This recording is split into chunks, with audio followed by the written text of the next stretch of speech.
Siaha vale Kolasib vale te aro nek don ani Oh, red corner ki Vanlalchhuanawma ki Khelo State Center of Excellence na training line ya sete an huaya training me kan ya pa ngai veo tura ngai ang o chuan blue corner ki Kolasib district oh engi an don ilo en chinang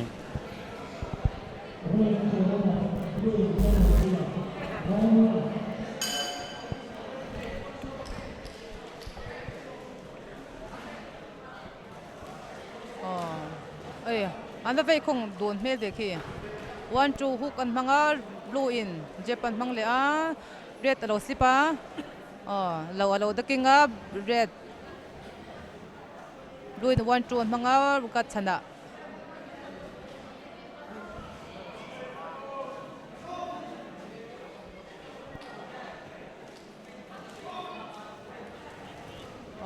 one two pepe na ineka aron jepa red in blue in jepa jepan mangar blue in right direct mangar blue in 1-2 an khel khi afa pa ngai fe in ti teang amu nam don rio me left hook aron manga red khan jep manga blue in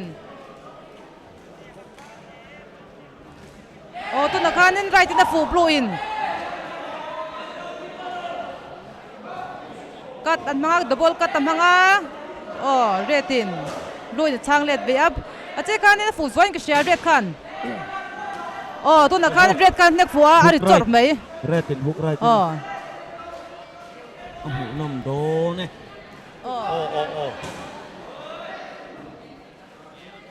red ki Khelo India State Center of Excellence training line eh Vanlalchhuanawma Siaha boxer ki blue po ki 1-2 le mga 1-2 beben mga jep mga blue in hook right mang le blue in 1-2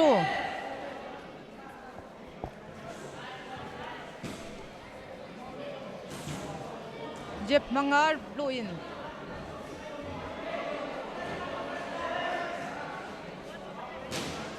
hook right mga red in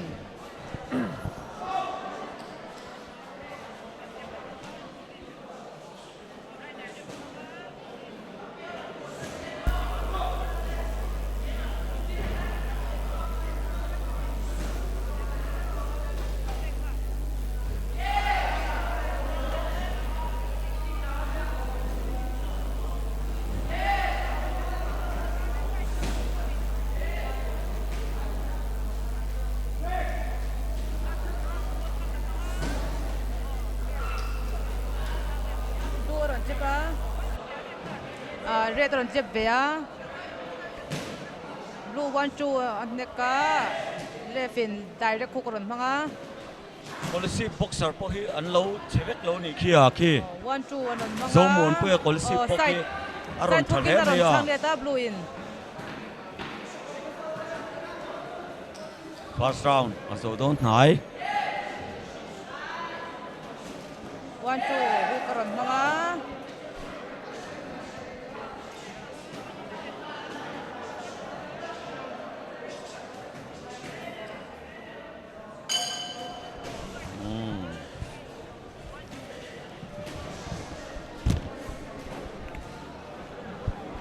August la atangin golden ring dona hai misba nuaya boxer te innek na turpi ka bo sei ani dona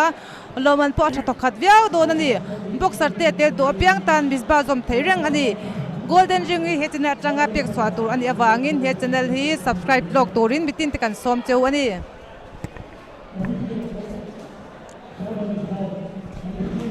next bout chuan ke somruk pasari alo dito anga red corner Jonathan dal trafela Kolasib blue corner Lalrin fela mamit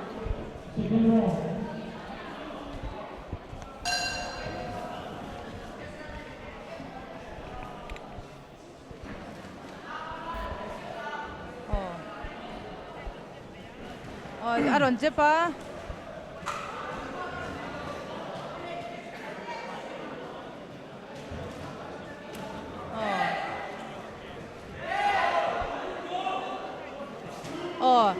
huk kataron mga retin blue alo takinga double cut to the kanin blue idan nek fue double cut hook aron mang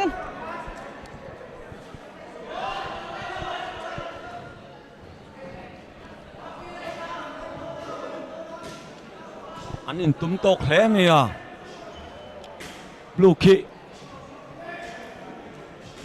soi vak tur kan thelawa khoi mun training nge ti ta ka hriat ta chak om hle mi ya boxer thadewani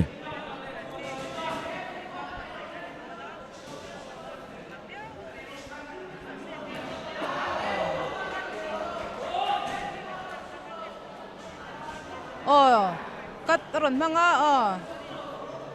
red sokan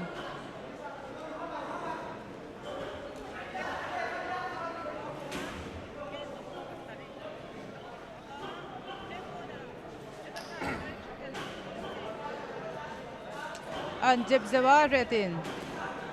direct hook aron mga blue in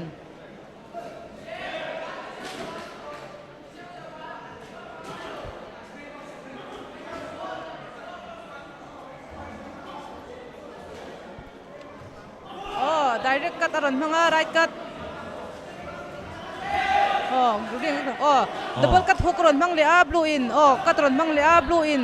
red zokan blue card in left hook aron mang pe dengal ni cut hook combination punch aswak na sa bol khop mai tun trom to a hmu nom cut hook aron mang lea blue khan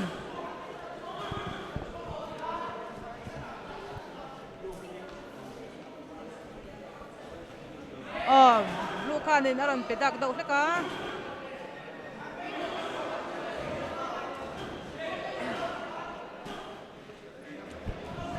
senior level an ito an khel hi hmu nom em ani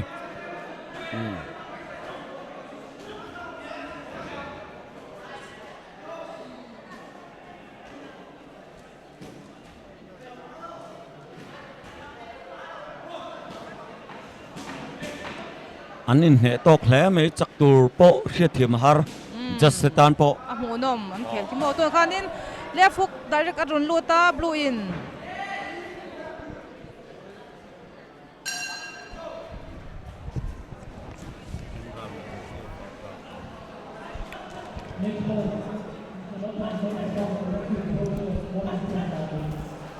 a major boxing in Masona India ram mai ni lo khavel hwa po a bizo boxer ten to den na sa zo kan chat theina tura mala turin misba le chuk chok chuan komsari chung tho hok tu thokho turin irem nan jak fel to a he tho ho na bang hian misba bo sei competition na boxer te tan prize mani om thwai do na chu mai ni lovin professional tang maya boxer ten hlok na an hu na turin golden ring kalpui thwai ani do na ni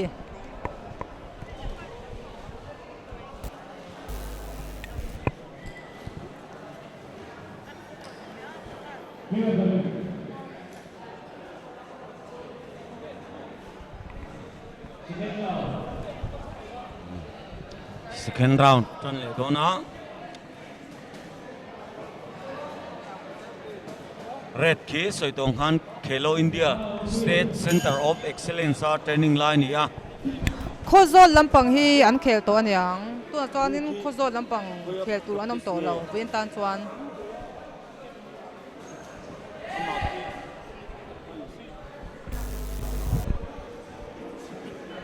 tu khan blue khan aron nak aron nek fuwa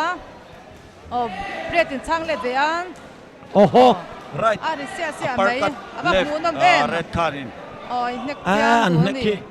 soi man po ni lo arang to lu to mo pap to lu to mo kan soi man vak seng lo wani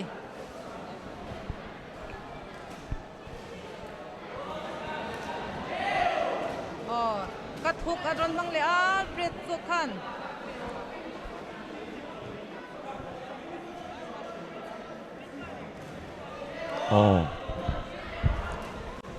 mũ nôm soi thiam har hemi zo a ron in nek le tur te hi ke somruk pasari red corner Jonathan dal chafela Kolasib blue corner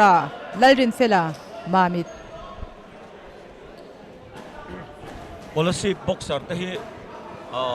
an lo chevek lo to a rei tultula an ron tha tultul mi berin sia tani an la chaw lo rong thum na pok ya minit khat ti rong thum zel an ne senior a hian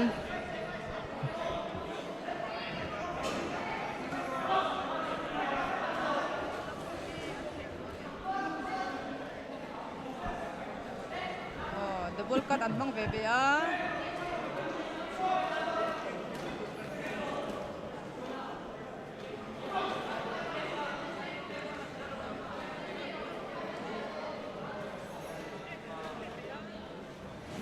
jeb an mangal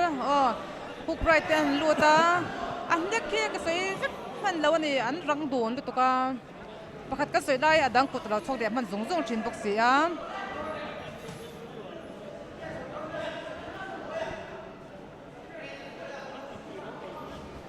tu na kan red kan nek fu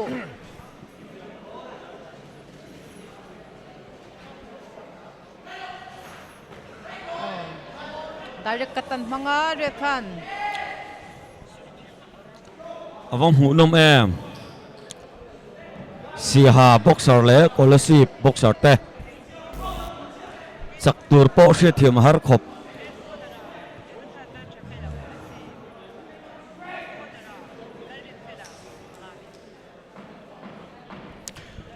penalty te po an ron ti mai the ni ai ne tok mai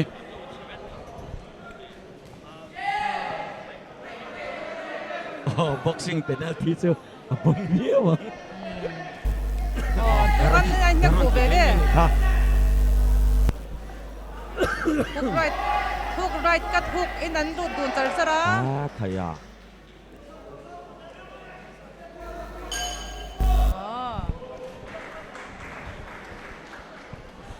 avam hu nom ngai ve aman lai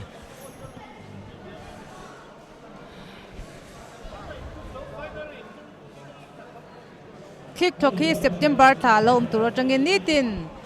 voili jingdar ria chomadar som chonadar khat laidar ruk a chanchin thar pong turin en po se meka chanchin thar ri he chana tang hian pon tur ni kan channel ri subscribe lok turin mitin kan som cheu ani kick to ki ming pum chu kick to entertainment and charity network ani a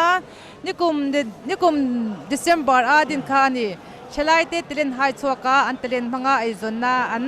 nei the na na mal torin din ania to na hian trade union act noya register fel to ania adu piang tan som thein din tu tak tu ni in bi zong ka som cheu ani